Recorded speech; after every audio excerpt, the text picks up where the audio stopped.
ज्योतिर्मय media house सविनय सादर करत आहे श्री अरविंद आणि श्री माताजी यांच्या तत्वज्ञानावर आधारित एक चिंतन, पूर्णयोगाचे अंतरंग. नमस्कार. आज आपण एका खूप खोल विषयावर बोलणार आहोत. नमस्कार. मानवीय अस्तित्वाच्या अगदी गाभ्याशी संबंधित विषय आहे हा. बरोबर. आपण बोलणार आहोत अहम म्हणजे आपला इगो आणि चैत्य पुरुष म्हणजे सायकिक बीइंग यांच्या नात्याबद्दल. आणि यासाठी आपण आधार घेणार आहोत श्रीमाताजींच्या विचारांचा. त्यांनी अहम ते चैत्य पुरुष, दिव्यत्वाकडे वाटचाल यावर खूप सुंदर भाष्य केलंय. हो. तर आपला उद्देश काय आहे की यातून अहम आणि चैत्य पुरुषाची नक्की भूमिका काय आहे, मानवी उत्क्रांतीत त्यांचं स्थान काय, हे समजून घेणं. आणि मग अतिमानव किंवा दिव्यत्वाकडे जायचं असेल तर काय करायला हवं यावरही बोलूया. अगदी. सुरुवात करूया अहम कसा आवश्यक होता यापासून. म्हणजे सुरुवातीला त्याची गरज होती. हो, नक्कीच. म्हणजे जेव्हा माणूस नवीन नवीन घडत होता, अनेक प्रेरणा, विचार, भावना या सगळ्यांना एकत्र कोण आणणार? तर अहमनी ते काम केलं, एक केंद्र बनून. त्याने आपल्याला एक स्वतंत्र मी पण दिलं. अच्छा. म्हणजे ती त्यावेळची गरज होती.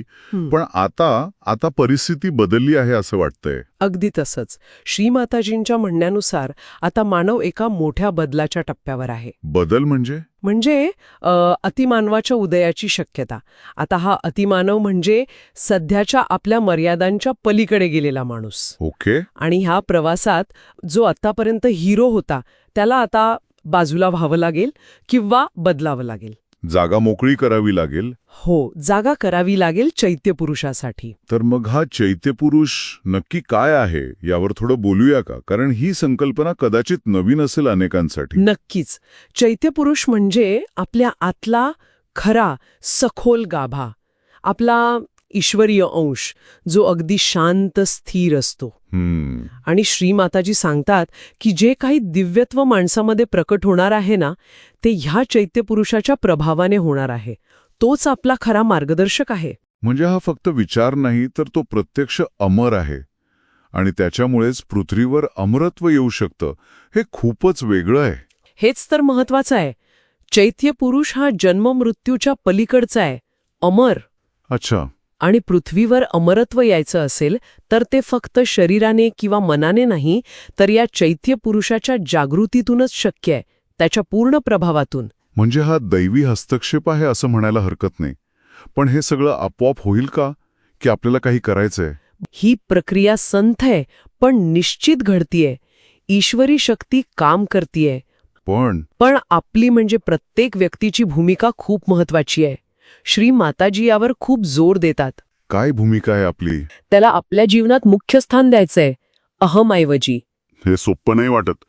म्हणजे रोजच्या जगण्यात अहं तर सतत पुढे असतो, त्याचा आवाज मोठा असतो. खरंय, अहम सहजासहजी जागा सोडणार नाही, पण सुरुवात तर करावी लागेल. कशी? शांत राहून आतला आवाज ऐकण्याचा प्रयत्न करणं. आपल्या इच्छा, प्रेरणा कुठून येतायत हे तपासणं. त्या फक्त स्वार्थापोटी आहेत की आतल्या शांत जागेतून. हळूहळू फरक कळायला लागतो. म्हणजे जाणीवपूर्वक प्रयत्न हवेत. हो. आणि जेव्हा आपण त्या चैत्य पुरुषाच्या आवाजाला प्रतिसाद देऊ लागतो, त्याला महत्त्व देतो, तेव्हा अहम आपोआप मागे सरकायला लागतो. आणि मग त्या अहंकाराचं काय होतं? तो जातो कुठं? श्रीमाताजी 2 शक्यता सांगतात. एकतर तो पूर्ण विरघळून जातो, नाहीसा होतो, कारण चैत्य पुरुषाच्या प्रकाशात त्याची गरजच उरत नाही. आणि दुसरी शक्यता? दुसरी म्हणजे तो स्वतःला बदलतो, रूपांतरित होतो. मग तो स्वतःच्या इच्छांसाठी नाही, तर चैत्य पुरुषाच्या मार्गदर्शनाखाली दिव्यत्वाच्या कामासाठी एक साधन बनतो, सेवक बनतो. समजलं. म्हणजे एकंदरीत आपण अशा वळणावर आहोत जिथे अहंकाराकडून चैत्य पुरुषाकडे प्रवास करणं हे फक्त वैयक्तिक नाही, तर मानवतेच्या पुढच्या टप्प्यासाठी आवश्यक आहे. निश्चितच. हा बदलच आपल्याला दिव्यत्वाकडे नेणार आहे. श्रीमाताजींच्या दर्शनाचा हा गाभा आहे. म्हणजे खरी प्रगती बाहेर नाही तर आत आहे. त्या चैत्य पुरुषाला ओळखण्यात आणि त्याला जगण्यात आणण्यात आहे. अगदी बरोबर.